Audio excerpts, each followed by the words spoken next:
thought I'd make another video about. I'm not sure if I talked about this topic very much, but I think it's probably important. I wouldn't say probably, it is, and wanted to talk about Lisa. This is the girl that I used to talk about. This is a long time ago. 9/11 just happened. It was like, gosh, I don't think we even discussed it over the phone, but I initially met this girl, Lisa, through a friend. I happened to go to we used to call her Crazy Jessica, and I didn't know Crazy Jessica, I think, was a transgender, and I didn't know this. Anyway, she worked at the post office. She ended up, I was told, getting a job at the post office, like a really good job. Apparently she had a Mexican child. I was told that she had a baby, little Mexican child, and she was taking care of, she's a single mother. But anyway, I go to a friend's house. One day I go to a friend's house, and this is when I was 16 years old. And I go to one of the houses. For whatever reason, I don't know, Jessica took us there. I don't know what the story to it was, because I didn't know Lisa's brother or anyone in the house. I think we went there to either buy some dope or something like that, or smoke some weed. And we get there. I go to this house, and it's in Carrollton. It's kind of near this sort of church. If I remember, I don't remember exactly where she lived, because I've only been to the house like twice, and no more than 3 times. And I go there, and I meet this girl named Lisa, and this girl was like fine as hell. I mean, she had some beautiful looking tits, beautiful face. She had a little bit of a lazy eye, and tall. Without a doubt, when I saw her, I was like, wanted to do sex. It wasn't just sex, but I was very, very attracted, overwhelmed. At that time, when you see a white girl like that, I wasn't permitted, because there was a big problem with Michael Rossiter always preventing me, and some of the worst, disgusting words you could ever imagine to tell somebody.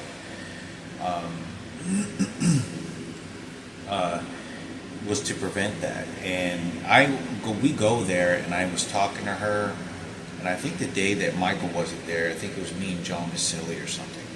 I don't know, maybe he was there, but I sat on the couch, and she went and sat on the couch in the living room, and I just started talking to her, and I said, "Hey, can I get your number, give you a call sometime?" And she gave me her number. I go home, we started talking. She went to Arler Turner, and I was going to Smith, and we began talking very regularly. And at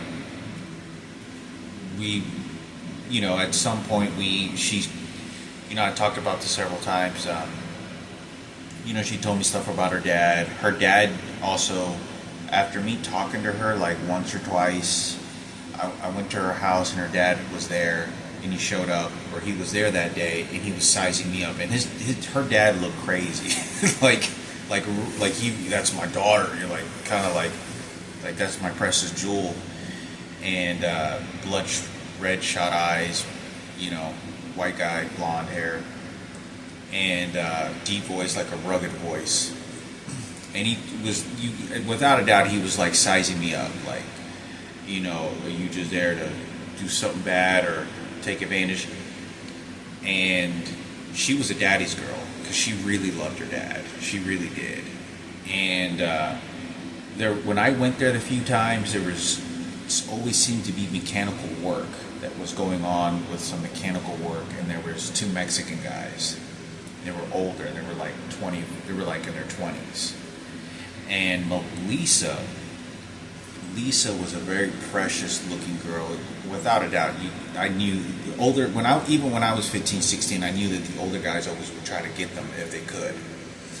and this guy, I could tell, Mexican, knew that I was, getting her number and talking to her, and he would walk by a couple of times, like almost trying to deter her away from me. But she really didn't listen. I could tell by how she kind of looked at him. And she told me over the phone that that guy, or one of the guys who used to work on the mechanics, used to always tell her that he was going to marry her, and he brought her flowers, and that she was beautiful and she was so pretty. And I started talking to her, and I deterred her away from him as much as I could to put the focus on me. And and I remember, talking to her, and long story short, y'all make some more videos into this. I tried several times, and I talked to her for a long time, and she told me like sexual things, like she was a virgin. She told me she was a virgin. She had never had sex, but she had a guy basically suck her tits. And when you're like a kid, like sucking a girl's tits and you hadn't screwed her was like, man, you're like in the beginning stages of figuring out, the glories of heaven and shit. And she was just, Lisa was model material, without a doubt. She was tall, and she was in her pajamas when I talked to her, barefoot, small T-shirt. And I talked to her for like, I want to say like 3 or 4 months, maybe more than that. And she showed up to my house once, and I talked about this before. We held hands and we talked. And I recall, I think she gave me a kiss, and then she left. And she always seemed to be kind of like, didn't want to be tied down to a boyfriend. And she used to always say, Hector, you're not my boyfriend. Because I was protective of her in the sense, like I said, would you ever get with a black guy? And she goes, I don't know, I might. I was like, I probably would. I said, what? And I went to her, I said, don't do that. I don't, so if she had kids with a black guy, I don't know who showed up in the picture. I'm sure it would have pissed off a lot of the white people. But I did what I could to prevent that, and she used to always say, she knew a lot of the rap songs, black rap songs, and but she said she was always into Mexican guys. She said that she was into Mexican guys. She was into Latin Mexican guys. So anyway, she was a virgin, and I knew that within the first probably a few weeks of talking to her, because she had told me that. And I want to say like 2 months, I was always giving her the unbelievable support. I was always, because she I was always saying all the positive things, because maybe 3 weeks into a month after the conversation, she kind of teared up in emotion, and she said she had mental problems. And I said, look, you're beautiful, you're okay, he goes, look at everything you have. There's people starving to death on the other side of the world. You can get any guy you want. So I created a distance between me and her to let her know that I was there for support, even though I was trying to get her panties at the same time, but that she was valued, highly valued. Continued talking to her, and we didn't get into an argument. I want to say we didn't get into an argument. She just didn't want to pick up the phone anymore, and she stopped. I tried dozens of times, and she said that she didn't want to talk to me anymore. And this is like 3 or 4 months into talking after her kissed me, and I tried, and you have to be able to give that respect. I left voicemails. You can check the phone records. And I ended up waiting like a month later. I tried calling again, and she'd hang up the phone, and I never knew what had happened. Then I waited 6 months. I waited like 6 months, and I called her again, maybe a break, and she hung up the phone on me. And in my opinion, I think that when a girl says no, it means no. You have to respect that, and that's the way that I looked at it, is that I was gonna, obviously girls like that sort of chase, that you value them, and I did, but there's an extent to that when she doesn't want to talk or doesn't want to be involved with the situation. And I didn't say anything bad. It was very kind of weird to me. It was very weird because I thought that it might have been a little bit of maybe a mental issue, or it was somebody else that jumped into the picture. That's what I think happened.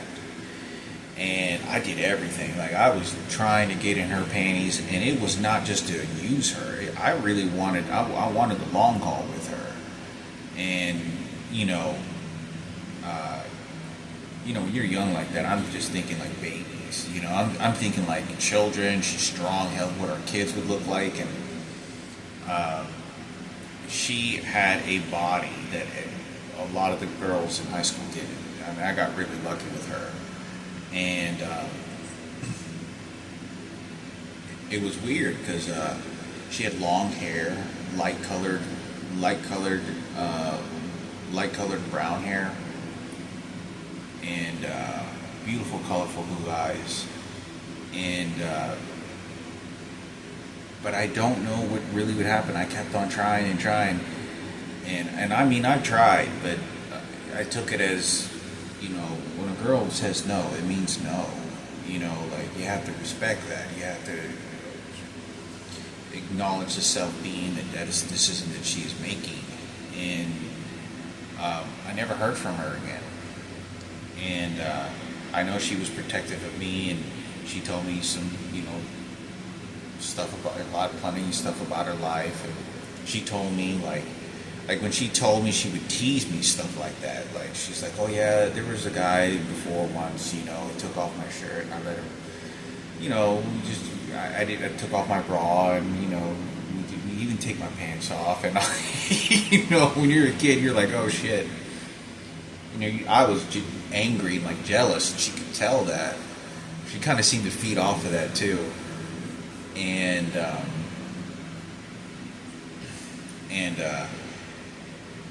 she was a virgin, and she would say things like that, like, "Oh, I know you're just trying to get some virgin," And it was a gold piece. It was a gold, I mean, any kid that is telling you anything different wants a virgin, because especially when you're young, and when you're both young. So that's just kind of how it went with the situation. I respected that, and I don't think I could have probably said anything more encouraging, more positive. Had comfortable conversations with her. To me, it was puzzling to me because she just didn't want to talk. I don't know what the situation whatever was with this. There wasn't like a feud argument, and I wasn't like being her, like looking for a mommy. It wasn't none of that. It was, I thought that somebody that I didn't know was into the picture, showed up in the picture, because she had some guy that was there that she said that was always hitting on her all the time and telling he was going to marry her and all this other shit, and I was also always talking shit about him, or put the attention on me. And she had her brother that lived next door to her, blonde hair, white guy, and kind of looked pretty like a tough guy, kind of military, wore army pants, and he seemed pretty rugged, like kind of military. I didn't know him very well, smoked weed with him a couple of times, and I smoked weed with him a couple of times, but at least it didn't do drugs, which is something that I favored. But one of the things that I knew, I don't know if it was like, I learned after, is that Michael Ross had told me that when she was like, they used to feed her, gave her LSD when she was like 12 or some shit like that. When she was like, and I don't know who it was, and I don't know if, and I don't know what, but he had said something to me saying that it was fucked up. Said that they had given that girl LSD when she was like 12 or 13, like a few times, or like they didn't care. I don't know what the situation at that house was, but it did seem a little bit like drugs could go in and out of that house. But she didn't do drugs. She was a good girl. And Michael, I could never express it was like a dying wish to make sure I never touched her and to put me down. He had such a vendetta on that, and shortly after talking to her, within a year, less than a year, I would say that's when Raquel showed up, and it was very weird to me. I always found that very suspicious that Raquel looked exactly the same body as Lisa, but Lisa was so much prettier, 100,000 times, but they had the same body, same tits, same sort of density of the tits and body, and but I never heard from her. I never heard from her and let her live her life, and I wished her well. And I knew her dad. Her dad sized me up and gave his approval. He did. I mean, he was,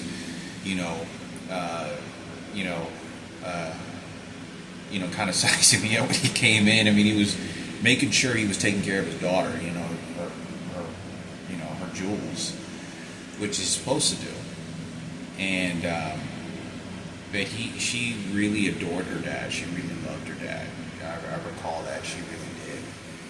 She talked very well of him, which always made me feel comfortable because it sounded to me that she came from a broken home. And I asked her about her mom, and I don't know if her mother abandoned her.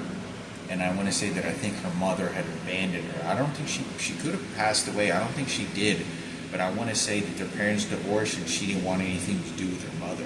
She just her mother just abandoned her, and her dad was her primary caretaker. But I thought I'd make a video on this, talking about this, because remember her being protective many years ago, and Richard and John didn't like it at all. It was very bribery. It wasn't an acceptance on them. Especially the scene with John. Michael Rosser was in a fury that I had even touched her. And she tried approaching, he tried threatening me in front of her. And she looked at him like, motherfucker, you get close and I'll kill your fucking ass if you touch her. And she looked at it, and he kind of went like this and backed off. And I remember one day I was still talking to her over the phone, and Jessica came over. Michael Rosser knew her really well, and we were in the kitchen spinning records. It was in the middle of the day, and she was a good girl, and Lisa was. And Jessica, she mouthed off to Michael Rosser to back off. What do you think you're doing? And she said, I have a kid and he's Mexican.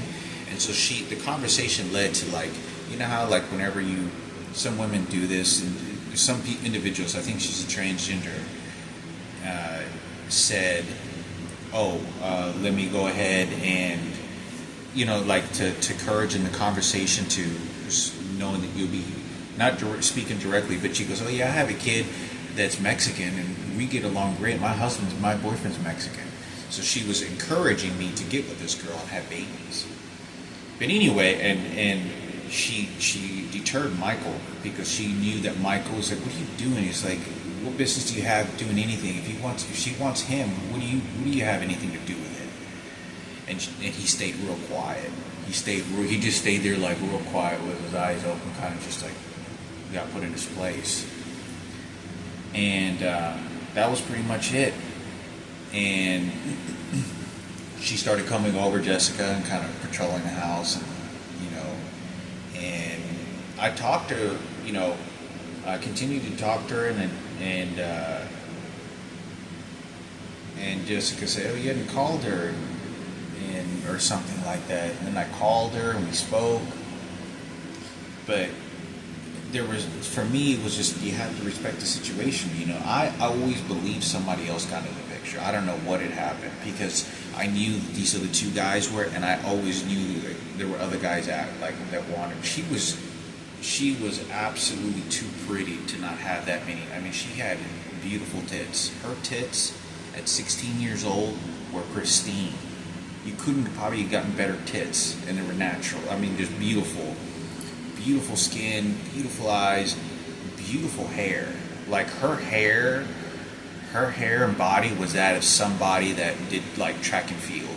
Like, beautiful. Her body was, and her body was. I remember her hair. She had really long hair, and when she moved, it was like silk almost. It was like silk hair nearly, and I knew that the guys were always after her, and but I had to respect that. I didn't abandon the situation.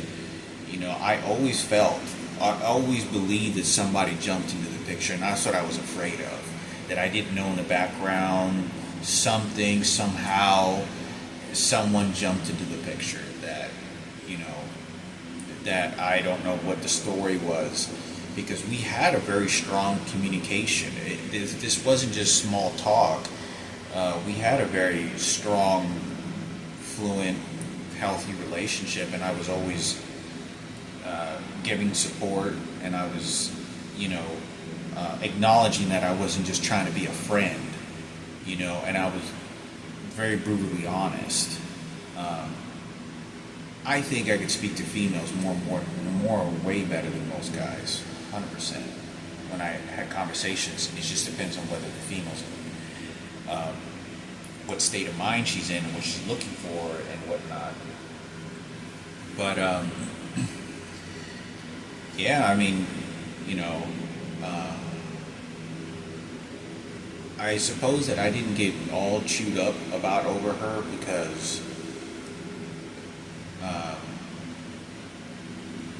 because obviously so much of Susie that I had that really kind of did a lot of damage to me. Or not damage, but obsession. Not obsession, but desires. And I do like short girls, but I always preferred them tall. I always preferred them my height, or just an inch shorter than me. And there was something special that I really liked that. But obviously the whole Susie thing for me was very profound and impacting. And I think that had to do so much also because, the friends would tease me about it, and Chris Martinez, you start hearing shit about that, and it drives the guy crazy when he's young. It's like, I feel like I got to do 1,000 push-ups, every single night to try to earn her pussy, because you're fucking chasing it so much.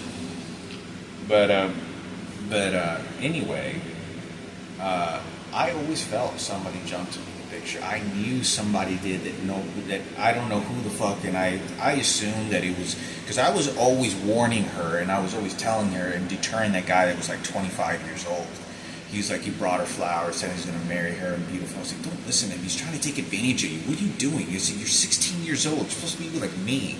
She was like, Hector, you're not my boyfriend, Hector. You're not my boyfriend. He goes, you talk to me like you're always my boyfriend.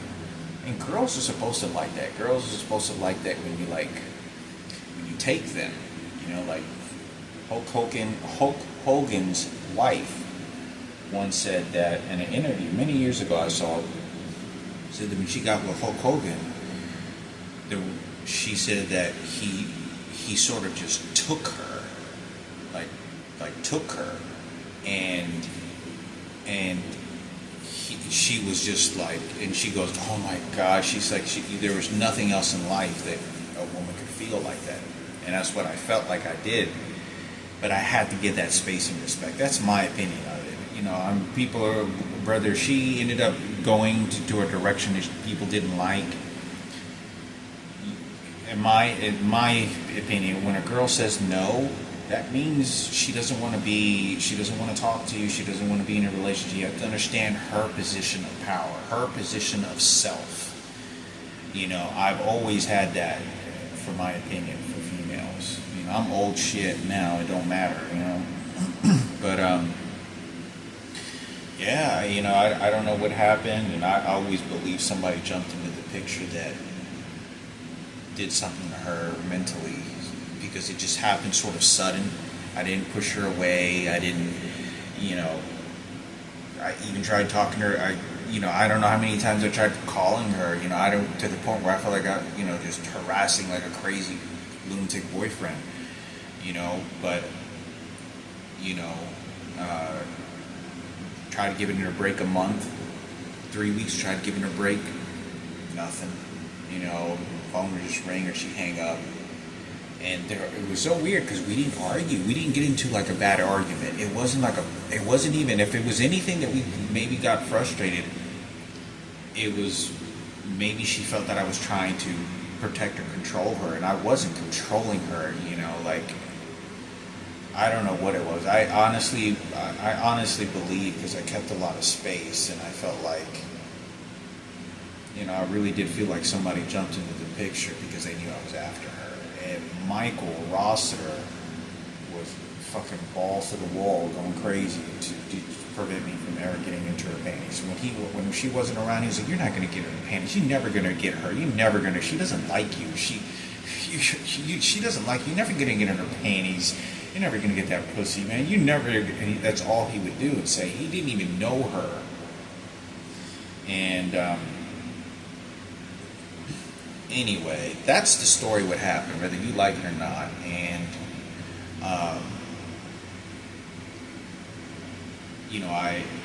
I wish it would have been boyfriend girlfriend. I really do. She was so beautiful. She was so beautiful. But I think when you find a girl that's not physically on the outside really beautiful, you have to give that beauty to them as well. That their own self decision. And respect that. It wasn't because I had Susie on the side and I thought I was going to get with her, but that's kind of how it went. And we had a great conversation when I talked to her at her house and I first met her. Beautiful conversation. I wasn't dressed all rich or nothing. I was kind of dressed in the sense that I didn't have a whole lot of money. And she was willing to give my number, and I talked to her for like 30 minutes, 45 minutes on a couch, just talking together, just me and her. She was on the other side of the couch, and I was on one side of the couch, and she was in her pajamas, and I was like, man, when you come across a girl like that, her hair was like silk. It was like it was long, and it was like silk. Like, she could walk and their hair would move like she was a model. And, yeah, that's the story. I don't know whatever happened to her. I always knew or felt somebody jumped into the picture. I always believed that somebody did. I don't know what they had told her, because I knew that there was, my maturity probably wouldn't have been as that of a much older man that's had a lot of women that could manipulate a 16-year-old girl like that. But somebody did, and I don't know what the story to that ever was. Yeah, but I wanted to get in her panties. I was like, and we used to have great conversations. She was a good girl. She didn't do any drugs, and that's what I was always looking for at that time. Because I had experimented with drugs here and there. I started to experiment more with drugs. And I was always looking for a girl like that. A girl that did not do drugs. And I think I want to say, I remember saying that. I remember saying that in our house. Even when I was doing drugs, I was like, man, I want a good girl. A girl that doesn't do drugs. Like, she was a good girl. She don't do drugs and none of that shit. And old too soon and, smart too late. but like I said, it never happened. Don't know whatever happened. And 9/11, I think I want to say it was right around that time that it happened. And she came over to my house, like just out of nowhere, sat next to me, and when she sat next to me, she could tell the tremendous vibe of Michael. Just you don't get her, you don't get that, like controlling her pussy, and like it was the only time I'd ever seen her like piercing, like he was claiming her pussy hole and who you're gonna fuck and who she gets. And he deterred away, and she could tell by looking immediately. She's very smart, and she could tell immediately by looking at Richard and John they didn't like it either. And I could tell the vibes they didn't like the situation either, because it was like she's too pretty for Hector, and Hector doesn't deserve her. And and I did feel the sense it was maybe because it was a white thing, it did sometimes bother me a little bit. Maybe it was just my perception, but I know they necessarily didn't feel flying colors, like they were all talkative with her and encouraging her, like, yeah, it's your boyfriend, he's a cool guy. They weren't doing that to help me get this game, because they were sort of just walking in the house in and out, and I was sitting on the couch, and this is my home, and she could kind of tell that she kind of lived in the same home environment that I did.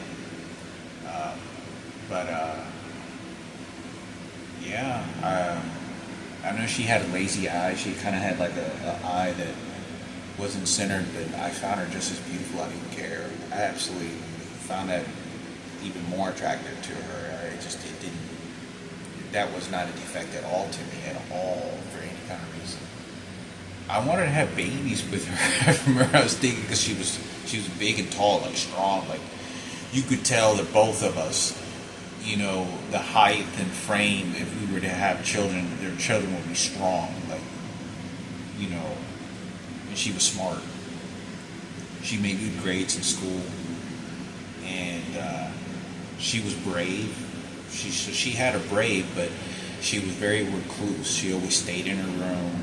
She was very recluse, but she was brave. And, she wasn't necessarily scared, but, very reclusive, I recall. Anyway, I don't know whatever happened to her. I hope I wish her the best and everything in her life.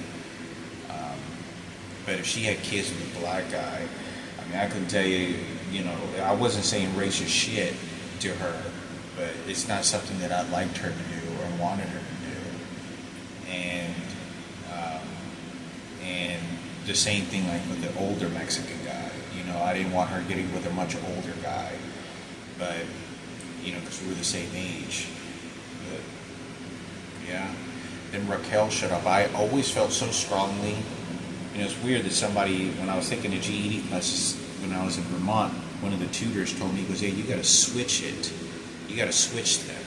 He said something in the conversation, and I thought, I always believed that Raquel was either trained or told and manipulated to come to then hopefully get me to start mating with this person, and prevented me from getting to Lisa, because it was so weird how she looked the same body shape and everything with Lisa, but she wasn't. She was a black girl. And but like I said, she knew a lot of the lyrics. She didn't like country very much. She kind of glazed over it. She listened to a lot of hip hop, rap, but like I said, I don't ever know. I never went to her house or anything. Didn't want to harass her or anything. But I always, like I said, I can't say this too many numbers of times. Somebody showed up with a picture that took me out of the picture and manipulated is what I felt. But I don't know if that was the case. I had to respect that as much as effort I was trying. I always thought it was kind of weird because she just stopped talking, just like sort of just wanted to disappear. There wasn't an argument. It wasn't like a bad argument necessarily. Like, I thought maybe she felt that I was trying to protect her too much, and I really wasn't. But I do remember her crying once, and she said that she had. He goes, "You don't understand. I have mental problems," and she had like mental problems, and or said something like, and then she'd act perfectly normal, and. But I do recall, I don't know, that they had fed her acid when she was like very young. She was like 13, or she may be younger, like younger than 13. And I was told that at that house they used to have a cat, and they said that they would give the cat a bunch of LSD. They would pull full square hits of little fucking full hits of acid, little paper acids in the fucking cat in the fucking cat's mouth. I don't know who's doing this, and they ended up giving her when she was like, she was young. She was like 11 or 12, but I only met her when I was like 16 when it happened, and that was the story to it. I always believed that it was really framed in the whole situation because she was too pretty and too much light-skinned and too perfect for someone like me. And there was too many adults and other people. Oh, Michael Jackson, throw him a black. That'll black it up a little bit. Maybe we can get a baby out of it. That'll get us on our side. And when you're young, just like they did to my mother, you don't have any money. You fucking don't know what the fuck's going on in the world. And the adults and people that are smarter and have more money take control and say what your decisions and picks are quality going to be until it's too late. And that's what they did. That's where my opinion is. But I don't know, maybe I'll hear from her one day.